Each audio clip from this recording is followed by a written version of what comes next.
Watch me take my braids out while I tell you my Interrail story. I'm Eleanor. I've just got back from a 17-day Interrail trip with my brother. I put in braids before I went because I have long curly hair and it just makes it easier to travel if I don't have to take all of my curly girl products. So I put the braids in, they're quite frayed now, and I'm also excited to just run my hands through my hair. So I thought I would film the process because I've never taken braids out before, so apologies if I'm doing the wrong technique, let me know. And then also I thought I'd tell you the story of how it ended up that I went interrailing with my brother this summer. Okay, I'm gonna tie it all up.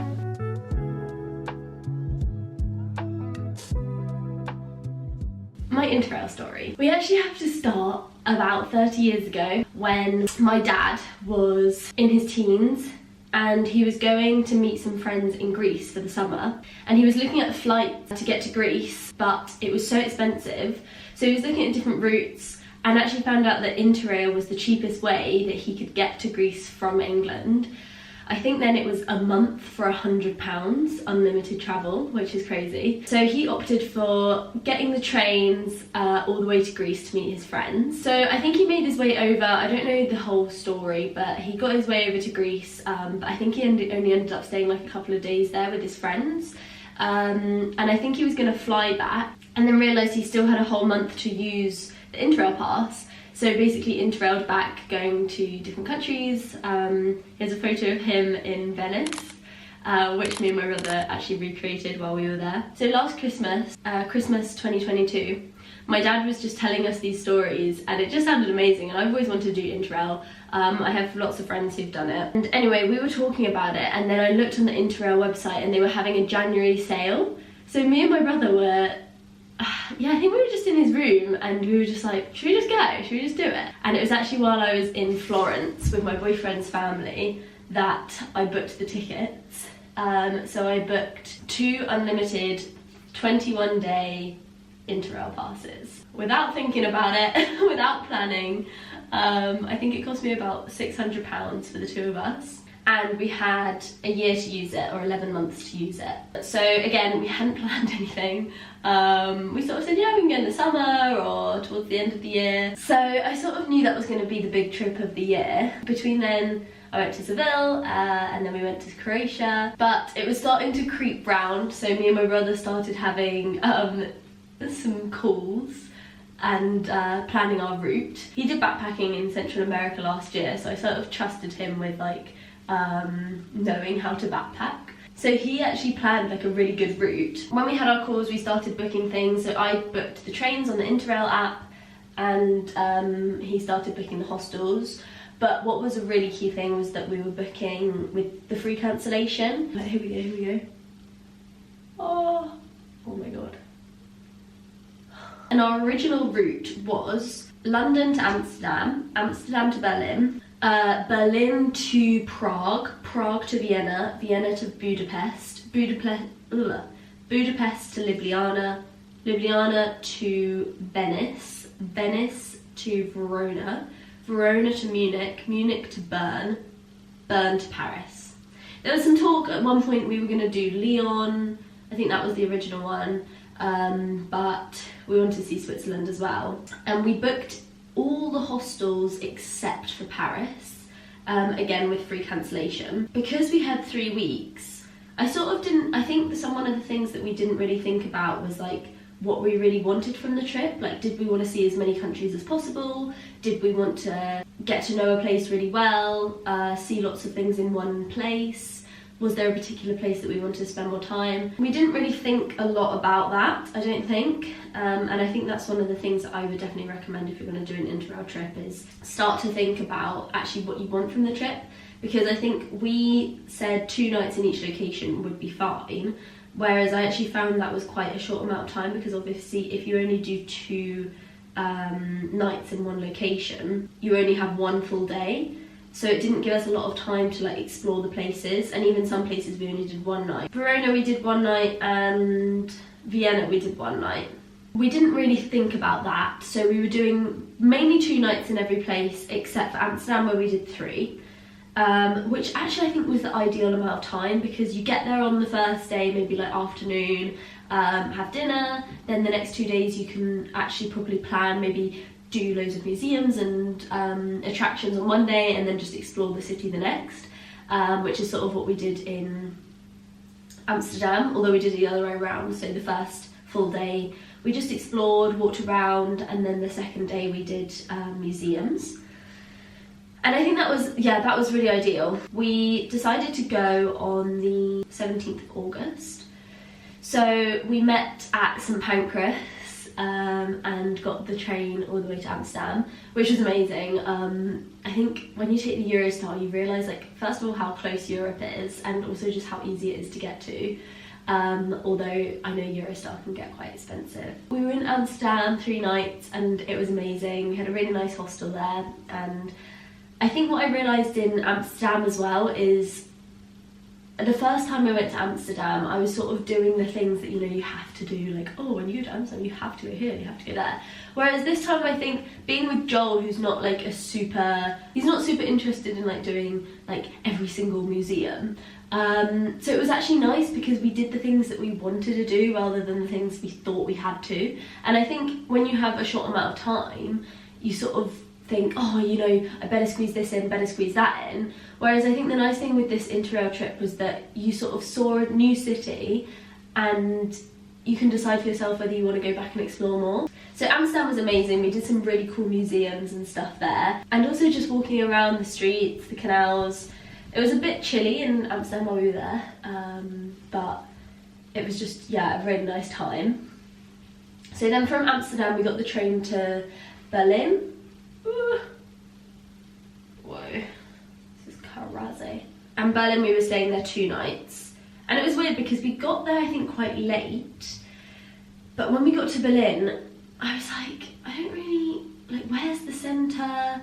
Where's the, like, all the people and, like, the vibe?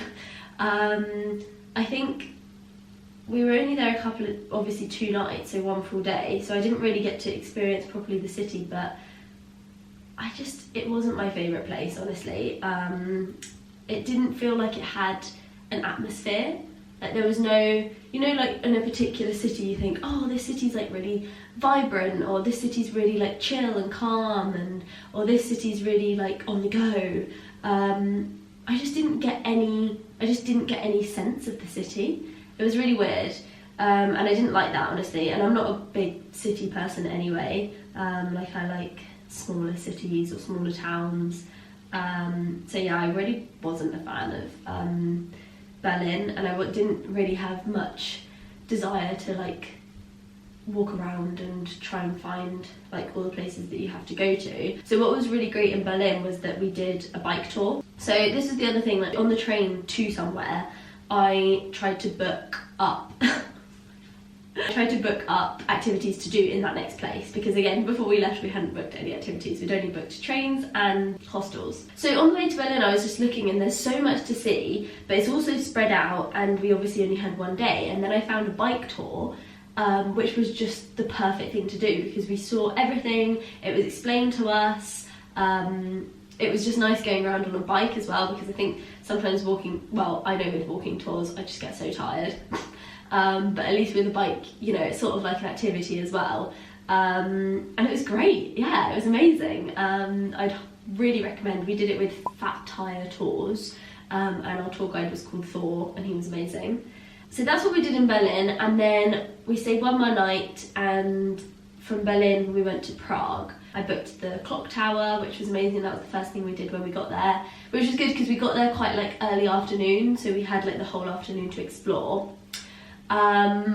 Prague was amazing, absolutely one of my top cities that we went to. It was so beautiful. Again, it had that like sense of a city. There was the centre, and then there were little streets around, and you could explore, and it was beautiful, and it was good weather, and it was just amazing. I really liked Prague. The only thing with Prague is that my brother started to get not very well. So something that I missed out was that a week before we went travelling, I got COVID. So it was actually really lucky that it was a week before. However, I think he may have gotten it, or he got a cold, and he started to really not be very well, which was such a shame because Prague was such a beautiful city, so you kind of missed out on seeing that, but also it was fine because we could just chill and relax. It wasn't like one of those travels where you had to be doing like, oh no, we can't miss this, can't miss that. Like, it was really chill, and he could just sort of relax, although I did make him come out for a bit because I thought he was milking it. It turns out he wasn't actually very well. And then also our hostel in that place just wasn't great. Like, the customer service was awful. They gave my brother this like dirty sheet and then tried to get him to pay to have it swapped out. Anyway, he swapped it out, and then the next day he had all of these bites all over his body.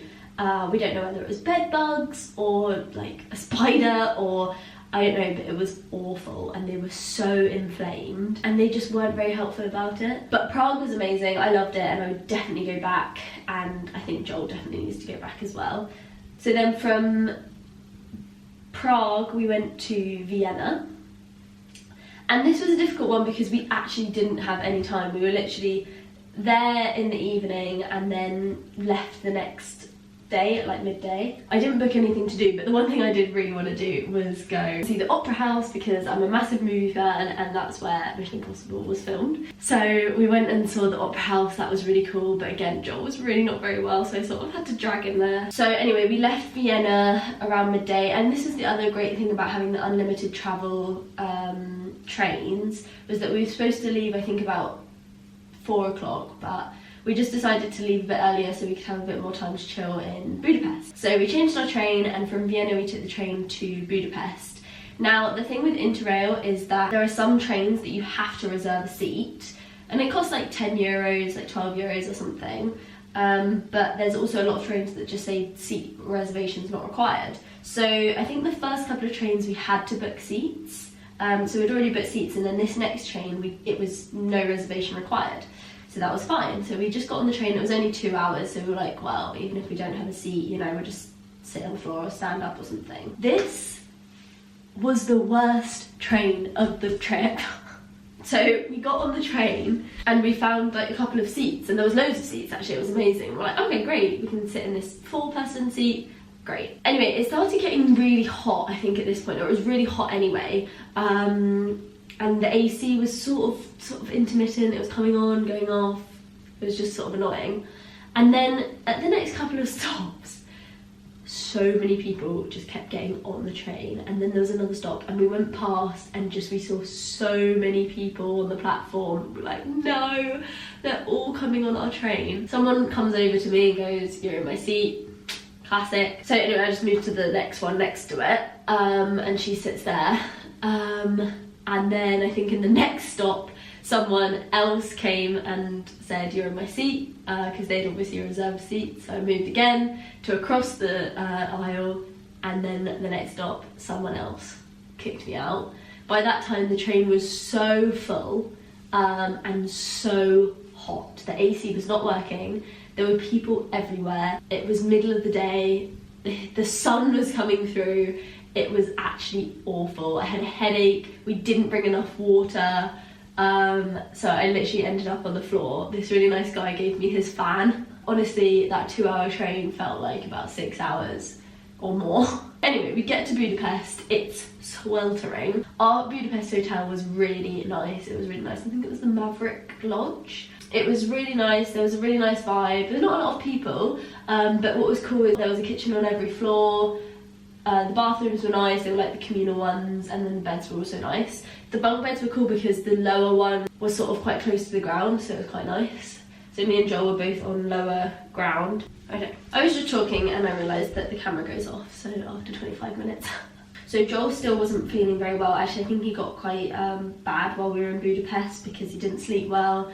So he just chilled in the hostel. I also made us some dinner the night before. And then on our full day in Budapest, I did want to do something. I wanted to go out and explore and then probably go to some of the baths. I went out and I literally had to go back to the hostel because it was so hot. It was like 40 degrees, middle of the day. It was just unbearable, and it was just not a nice way to see the city. I was really excited to see the city. Yeah, I couldn't handle it, honestly. Couldn't handle the heat. So I went back, and actually Joel texted me at this point saying that he'd come to the baths with me, so that was really nice. I got back to the hostel and booked the baths that were like the nearest ones. So they weren't the biggest ones, but according to the guy at the front desk, they were his favourite. So we went there in the afternoon, and actually it was just so nice. I was kind of worried that I was like, oh, hot baths, like that's not going to be nice in the heat.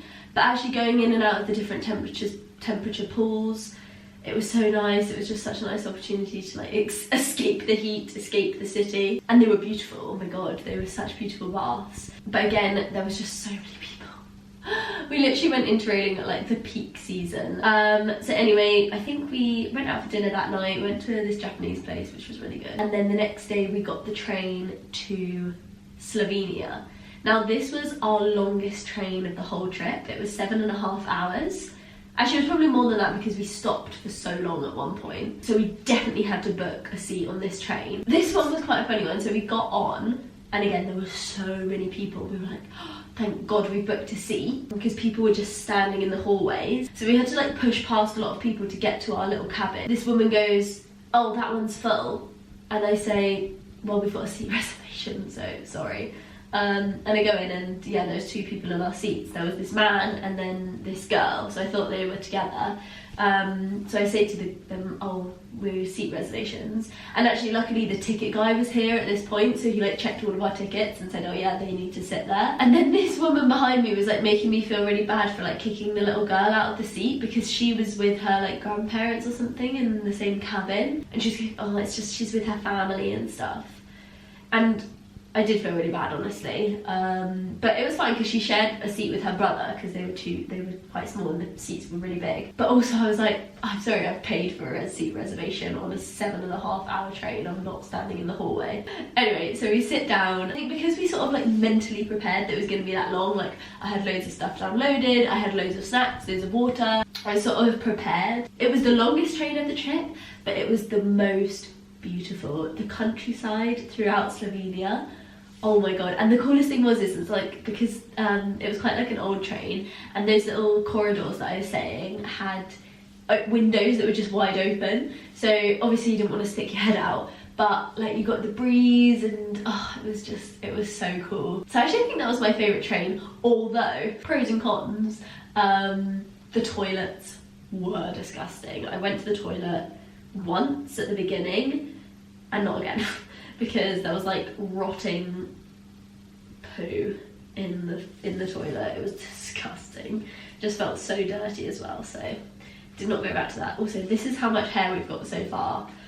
I've got so much to go. We got to Slovenia and we got to the hostel, and I think this was again one of my favourite hostels, because we got there and the woman at the desk gave us like this half-an-hour chat about everything you need to do, everything you need to be aware of, lots of advice. She was just amazing. And also the hostel felt like someone's home that just had like some dorms in it. The kitchen was really sweet. It was really easy to meet people because like it was so small. So I think that was definitely one of my favourite hostels. So we got to the hostel, dropped our bags and then went out, and literally within 5 minutes it was my favourite place. Slovenia was beautiful. The town, well, the city was just amazing. It was so pretty. It was so beautiful to walk around. There was this lovely river in the middle and then little bars around it. And that's sort of when I realised that that's definitely my type of place. Like not these big cities. Just like the sweet ones with like beautiful atmosphere. It was amazing. I loved it so much. So our plans were the next day to go to Lake Bled and like swim and jump in, and obviously up until this point we'd had just the most amazing weather. It was so hot. I was literally wearing my linen shorts every day, and unlucky for us, the day we were planning to go to Lake Bled was the first day that it was pouring with rain. So we actually looked at the weather forecast. It wasn't going to rain until 2 o'clock. So we were like, okay, let's get up early and go in the morning. So we got up, we got the bus there to the lake. It was stunning. The lake was so beautiful. And then we walked past these rowboats. So we were like, oh, should we just get a rowboat? I think it was 30 euros for an hour and a half. but it was so worth it. We took the rowboat to the little island, walked around the island, just like chilled on the boat, and it was just so cool. On our way back to drop off the rowboat, the storm started coming in and it was so dramatic, and actually we started listening to like Game of Thrones music, which made it even more dramatic. But we literally had to hurry, and then we saw these black clouds start coming over and then just like this mist, and we couldn't see anything from the other side of the lake. So we rowed back, well, Joel rowed back so quickly. As soon as we got back, it just poured with torrential rain and you couldn't see anything on the lake. So we were so lucky we got back, because otherwise we just wouldn't be able to get back, I don't think, because you couldn't see in any direction. Yeah, it was crazy. So it was just pouring, and literally for the rest of the day it just poured with rain. So we went back to the hostel, and I wanted to like go out and explore in the afternoon, but it was just so rainy that you just couldn't go out without, you know, getting drenched. So we chilled in the hostel, and it was great because everyone else chilled in the hostel as well, because there was just nothing to do in the pouring rain. So basically everyone in the hostel just like hung out in the kitchen, and we played loads of games, and it was just the best night really. It was just so fun. We met loads of really cool people, lots of Australians. There's so many Australians travelling Europe. So the next day we were getting the train to Venice. The train to Venice was, I think it was only a couple of hours, so it was a really easy train. However, on this train, we were like halfway through, or we were crossing, it was like crossing the border into Italy, and the police came on the train like with guns, and we were like, what is happening? And then we just see this kid like run through our cabin, and the police like chasing them. And then we start seeing them take off loads of people, I guess trying to get over the border or something, making them put their like hands on their head. And then this girl next to me said she saw a policeman hit someone, and we heard the policewoman like shouting, like, get off the train, do you think I'm stupid? Like all of this. So it was actually really scary. Oh yeah, and then the policewoman like came by, looked directly at me and Joel, were like, passports, get your passports out. Like, of course she's asking us for our passports. But you know, when it's like you're in the moment and it's just like pure panic, and you're like, oh my god, actually, where is my passport? Like, what if I don't have my passport?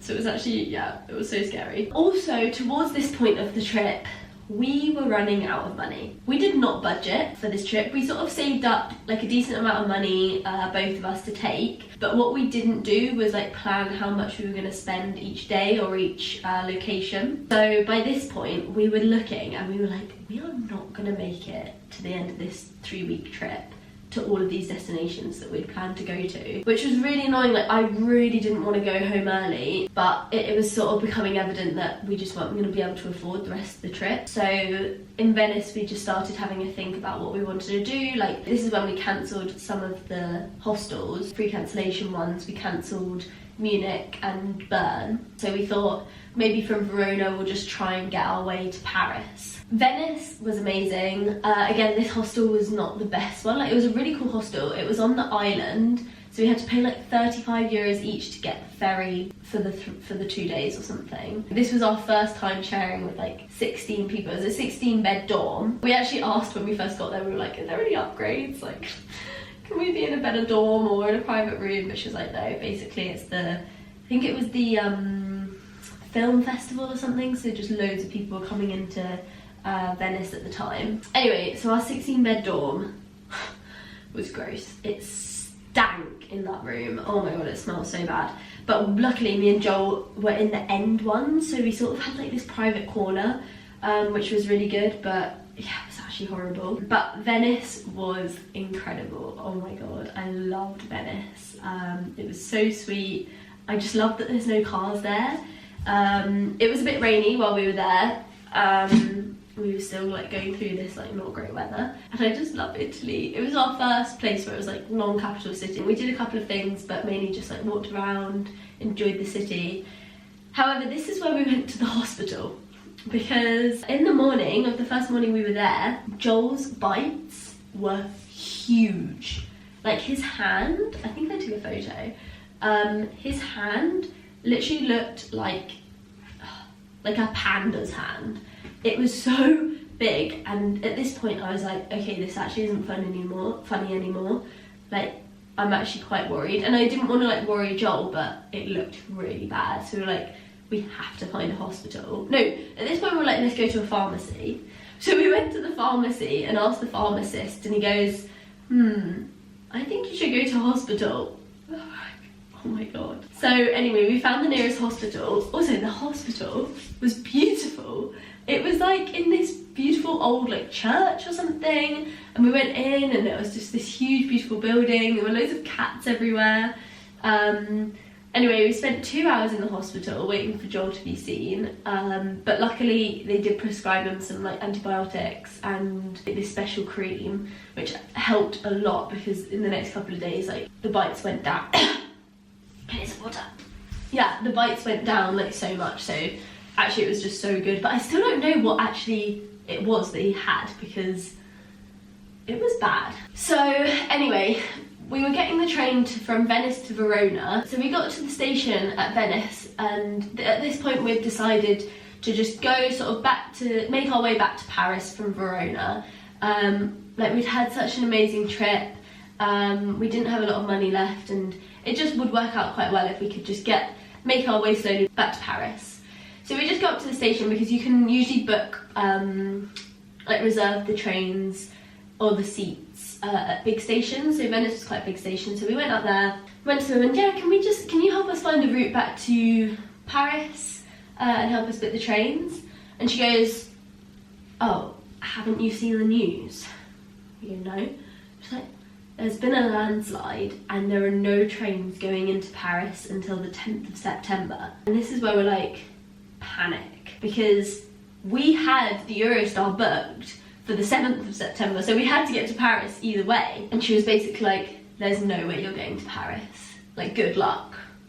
Although the train from Venice to Verona was really nice, it was one of the most stressful trains because it was like, how are we going to escape Europe? Because we started looking at flights, we started looking at different routes, maybe going from Brussels, from Amsterdam. Everything was just hundreds and hundreds of pounds. And as I said, at this point we were running out of money, so it wasn't like we were like, okay, let's just pay it. It was like, no, how are we gonna get home? We were even on the train and Joel goes, okay, I found a flight, it's 260 pounds each, let's just book it. And I didn't have any internet at this point to like try and look up things.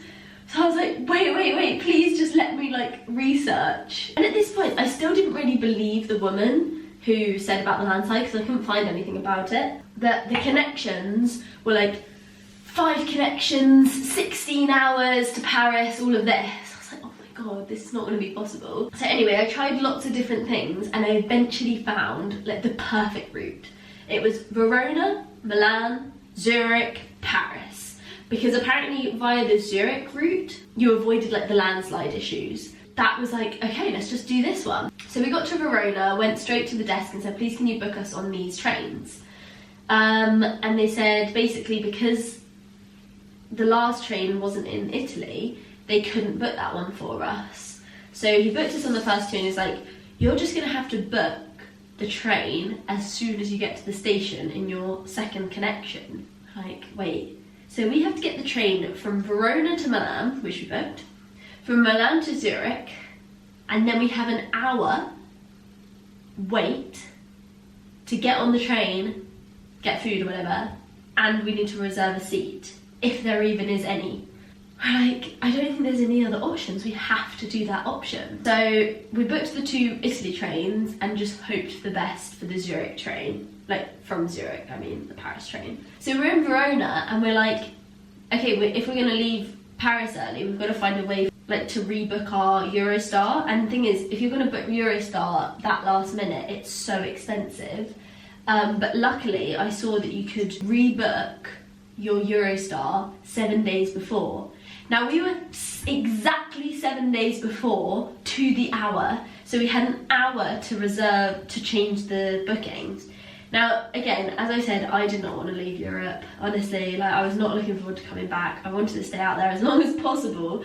So I was saying to Joel, right, let's just stay in Paris over the weekend. So the Verona, Zurich, all of those trains were on the Friday.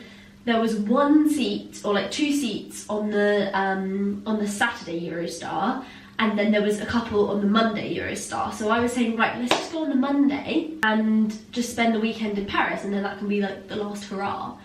But Joel reasonably was saying, okay, first of all, we don't have the money for that. and he just wanted to get home, honestly. Like, he'd obviously been ill, he'd been through all of this stuff with the hospital and the bites. He just wanted to get home. So at this point, I was just really upset. I was just like, I don't want to leave, but I sort of see your point. And we literally had half an hour now to rebook this train. So it wasn't even like, oh, let's think about it. No, we had to rebook the train. So I was just like, okay, fine, we'll just rebook it for the Saturday and leave on the Saturday. But we have to get to Paris on the Friday, because if not, we have no other options other than to like fly home or book another Eurostar, which is going to cost hundreds of pounds. So it was a risk. Anyway, we're in Verona. Verona was beautiful. I would definitely stay there longer. I just love Italy, the food. It was just beautiful. But again, we were really tired, so we just took it easy. We didn't do a lot. We saw Juliet's balcony, but there was just so many people. It was just a bit too much. So anyway, we had a chill night, and then the next day was the big travel day. So we got up early and got the train to Milan. Fine, got there really well. It was great. We had, I think, 2 hour like layover. So we got some pasta, our last Italian pasta. It was really good. And then made our way to the platform. And at this point I was like, I don't even know if we're going to get on the train, because there were so many people on the platform. We had about 4 minutes until the train leaves, and we were just like in this, like, no one was moving. We felt like animals. People were like pushing past, but we were all trying to get on the same train. So it was crazy. Eventually we get on that, and then this way to Zurich, there had been a crash in like the tunnel that takes us there. So we had to get it was like an extra hour through the Alps. But it was actually so worth it because it was so beautiful. The train ride was just amazing. However, it got to the last like half an hour and we were like, oh my God, this is a stress, because we need to get a seat on the next train. We need to get a seat on a train to Paris. So we like stand by the door ready to run to the ticket office. I didn't film any of this because it was so stressful, but we get to the ticket office and there was a massive queue, and there were sort of like counters one way, counters the other way, and then like a huge room of counters straight ahead. And then there was a queue to get into all of those. So I actually jumped the queue just to like ask the guy. I was like, excuse me, we need to book a seat on a train, we're interrailing, like where do we go? So he gave us a ticket, which I think we sort of jumped ahead of a bunch of people, but we were in such a rush. So he gave us a ticket for the big room of counters. So we go in, and on the screen it says 30-minute wait. And at this point our train leaves in 45 minutes. And we're like, wait, what? And then you can also scan the ticket to see like what position you're in. We had 35 people ahead of us. Now this was just the biggest stress. We were, you know when you're like waiting for your number to be called, you just sit down, maybe go on your phone. No, me and Joel were standing up, looking at the screen, looking at who was going to which counter. Literally for 40 minutes we waited. Finally, after 40 minutes, our number gets called. I run to the desk and I go, we need to get on this train to Paris. Please, can you book us a seat? And the woman was so nice. She's like, yeah, that's fine. Let me take your details. Like, writes down all our details, types it into the computer. Yeah, that's fine. Oh, my son's called Joel. La, la, la. All of this, like, really nice. But also, I'm like, okay, cool. Please hurry up. Please just book us a seat on this flight, on this train. So she's booking. La la la la la. Oh, I have some bad news. The train is sold out. At this point, my eyes start filling with tears. I'm like, please, we need to get to Paris tonight. We have a Eurostar ticket for tomorrow. We can't rebook it, please. And she was like, there's no way you're getting to Paris for tomorrow morning. She was like, you have to fly. I was like, we've already looked at flying. It's so expensive. And then I'm going, are there any connecting trains? Like, is there any way? At this point, Joel comes over and he's like, what's happening? I'm like, Joel, it's not happening. We're not going to Paris tonight. And he's like, oh my God. And then he's like, what about the first class tickets? I'm like, and then the woman says, well, you can go on the first class tickets, but it's 460 euros. I'm like, Joel, we don't have that. And he's like, well, we're going to pay that anyway if we stay out. If we have to find accommodation, if we have to leave again on the Eurostar. And I was sort of like, oh my god, wait, let me just think about this, let me think. So me and Joel are having this discussion. I'm like, Joel, we need to decide, we have 10 minutes left for the train. And the woman's like, well, you have 15 minutes.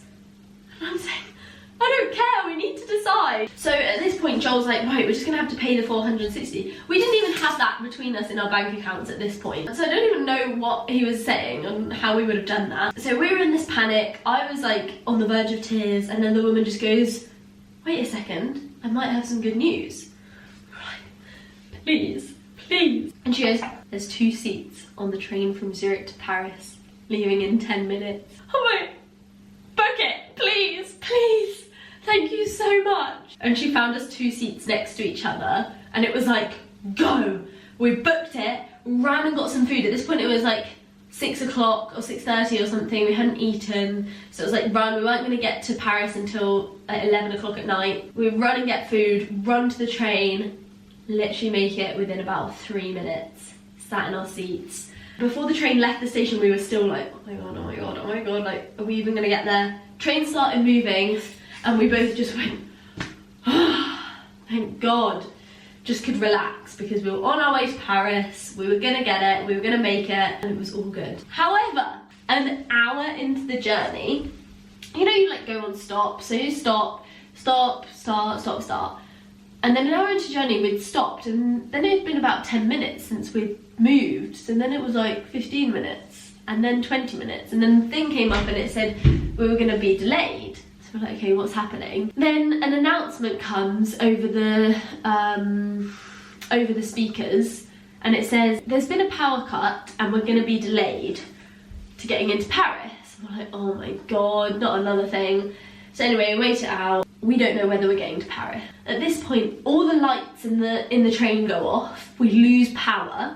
Our automatic doors, that we're on the end carriage, and the automatic doors are just in the shut position. The AC is off, it just starts getting so hot. I'm starting looking at like those hammers, although I'm like, okay, if we do need to get out, there's one of those hammers to break the glass to get out. And then another announcement comes over saying, we're discussing with the French, because we're at the border at this point, we're discussing with the French whether we can get over the border, but if not, we're gonna have to go back to Basel, which was like the previous station. The ticket guy comes over and he's like, yeah, we might have to go back to Basel, like, saying, this was all in like German, and he was saying something about a hotel, getting people hotels, getting people refunds, and me and Joel were just like, oh my god, are we ever gonna get to Paris? Literally in the middle of our state of pure panic, another announcement comes over the speakers and just says, well, I don't know what it says because it says it all in French, and there's me like so confused. I'm like, is he gonna say it in English? And then this guy hears me and translates and basically says, we're going to Paris. And I was like, oh my god, thank god. The lights came back on, the train started moving, and we were on our way to Paris. An hour later, we were shattered. We get to Paris, and actually it was our nicest hostel, had the nicest bed, and there was just like the biggest relief, like we'd made it. Our train to London was the next morning. After all of that, it was just like, thank God. We woke up the next morning, went to the station and got the Eurostar back to London. It was just the most incredible trip. Stressful at points, especially towards the end, but oh my God, it was just also worth it. Especially when everything just like works out. It was just amazing. So today is the Sunday, we got back yesterday. Hope you've enjoyed listening to my rambles about our Interrail trip. If you're planning to do an Interrail trip, I hope you have the most amazing time. It was just the best experience. Give a like on this video if you liked it, and also subscribe to my channel because I'll be uploading a lot more videos. So I hope you enjoy. See you in the next video. Okay, update, I finished. Thanks for listening and subscribe for more videos.